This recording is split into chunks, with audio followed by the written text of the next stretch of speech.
وعلیکم السلام ورحمۃ اللہ وبرکاتہ۔ بھائی بہت اہم اور بڑا اچھا سوال کیا آپ نے۔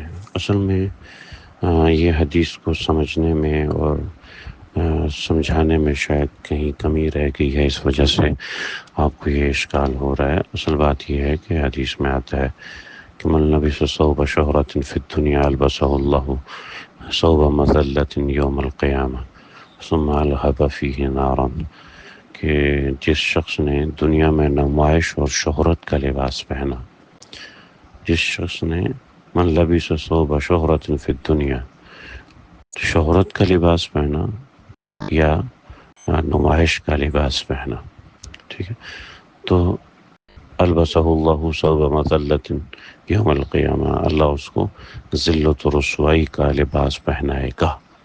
سنن ابن ماجہ کتاب اللباس اور حدیث نمبر 3607 ہے۔ یہاں پر سمجھ لیں کہ من لبس ثوب شہرت فی الدنیا، شہرت کا لباس، یہ فلاں اداکارہ نے لباس پہنا تھا، یہ فلاں سیلیبریٹی نے لباس پہنا ہے، لہٰذا اس کی نقل میں کوئی شخص یہ لباس پہن رہا ہے، فلاں کسی فاسق و فاجر کا لباس ہے، اس کی نقل میں کسی شخص نے یہ لباس پہنا ہے، اور کسی نے اپنے آپ کو مشہور کرنے کے لیے، کتنے کی ڈریس ہے؟ 5 لاکھ کی، کتنے کی ڈریس ہے؟ 50 لاکھ کی، کتنے کی ڈریس ہے جناب؟ اتنوں کی، اتنے کی، اس کے اوپر یہ زربفت لگا ہے، یہ لگا ہے، وہ لگا ہے۔ تو من لبس ثوب شہرۃ فی الدنیا، جیسے عام طور پر شادیوں کے اندر اتنا مہنگا جوڑا بنایا جاتا ہے، وہ صرف ایک دن کے لیے، اس لیے کہ لوگ کیا کہیں گے، تو ثوب شہرۃ فی الدنیا، نمائش کا لباس پہنا ہے اس نے یا شہرت کا لباس پہنا ہے، یہ 2 باتیں ہیں۔ تو جس نے ایسا لباس پہنا تو البسہ اللہ ثوب مذلۃ یوم القیامہ، قیامت کے دن اللہ اس کو اس طرح کا کی ذلت سے اور رسوائی سے گزاریں گے۔ الامان والحفیظ، اللہ ہم سب کی حفاظت فرمائے۔ چنانچہ شادیوں کے اندر جب انسان کپڑے پہنے تو اس لحاظ سے نہ پہنے کہ لوگ کیا کہیں گے، البتہ اس لحاظ سے پہنے کہ اپنی نیت صحیح رکھے۔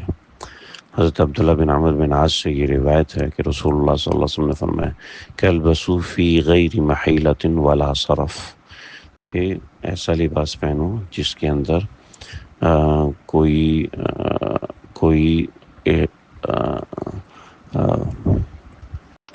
ریاکاری اور اسراف نہ ہو، یعنی فضول خرچی نہ ہو، ایسا لباس من غیر محیلۃ، اور ایسا لباس پہنو جس میں کوئی تکبر نہ ہو، یعنی میں نے تو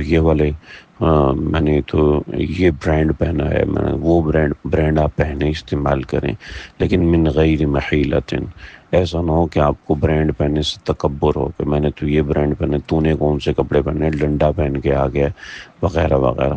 خواتین میں یہ مسئلہ بہت زیادہ ہوتا ہے کہ برانڈ کے نام پہ۔ تو البسوا من غیر محیلۃ ولا صرف، نہ تو فضول خرچی ہو اور نہ ہی اس کے اندر تکبر ہو کہ نہیں یہ برانڈ پہلا ہے۔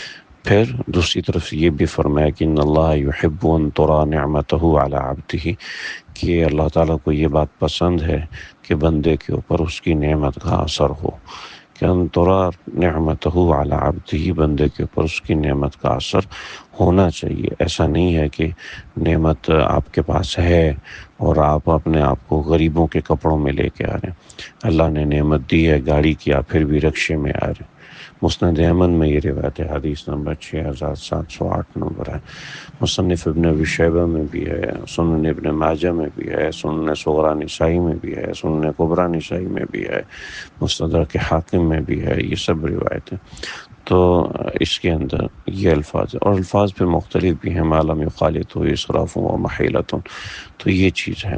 ایسی نبی اکرم صلی اللہ علیہ وسلم کے پاس ایک صحابی ہے، مسند طیالسی کی روایت ہے کہ مالک ابن نضلہ الجشمی رضی اللہ عنہ کہتے ہیں کہ میں آپ صلی اللہ علیہ وسلم کی خدمت میں حاضر ہوا تو سخت بدحال تھا، تو آپ صلی اللہ علیہ وسلم نے فرمایا کہ تمہارے پاس کچھ مال ہے، هل لک من مال، کچھ مال ہے؟ قال قلت نعم، میں نے کہا جی ہاں ہے۔ ومن ای مال، کون سے مال میں سے؟ قلت من مال من ابل والرقیق والخیل والغنم، فرماتے میرے پاس اونٹوں کا مال بھی ہے، بھیڑ بکریاں بھی ہیں، جانور بھی ہیں اور بھی۔ تو آپ نے فرمایا اذا اتاک اللہ مالا، جب اللہ تعالیٰ نے تجھ کو مال دیا ہے، جب اللہ نے تجھ کو مال دیا ہے تو پھر